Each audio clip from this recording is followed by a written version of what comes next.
মেয়েদের জন্য ফটো অনেক ক্রিয়েট হয়ে গেছে, কিন্তু ছেলেদের জন্য কি ফটো ক্রিয়েট হবে না? হবে। আপনারা এই ফটোগুলো দেখুন। যদি আপনাদের এই ফটোগুলো পছন্দ হয়, তাহলে আপনারা আপনার ছবি দিয়ে আপনারা এ ধরনের ফটোগুলোকে ক্রিয়েট করে নিতে পারবেন। আপনারা এরকম ধরনের ফটো ক্রিয়েট করার জন্য আপনাদেরকে চলে আসতে হবে জিমিনি অ্যাপে। জিমিনি অ্যাপে আসার পর আপনারা বাম সাইডে প্লাস চিহ্ন পেয়ে যাবেন, তারপরে ক্লিক করে দেবেন, তারপর গ্যালারি অপশানে ক্লিক করে দেবেন। তো এখান থেকে জাস্ট আপনারা একটা ছবি নিয়ে নেবেন আপনার, তারপর ডনে ক্লিক করে দেবেন। ডনে ক্লিক করার পর ছবিটা এখানে অ্যাড হয়ে যাবে। সো অ্যাড হওয়ার পর আপনাদেরকে এবার ফর্ম পেস্ট করতে হবে।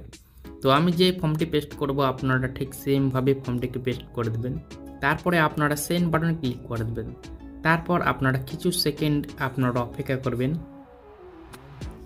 আপনারা নিচের দিকে চলে আসবেন, দেখবেন ফটোটা ক্রিয়েট হয়ে গেছে। ফটোটার উপরে ক্লিক করে দেবেন, তারপর ফটোটাকে সেভ করার জন্য অ্যারো অপশনে ক্লিক করে দেবেন। দেখবেন সেই ফটোটা ডাউনলোড হয়ে গেছে।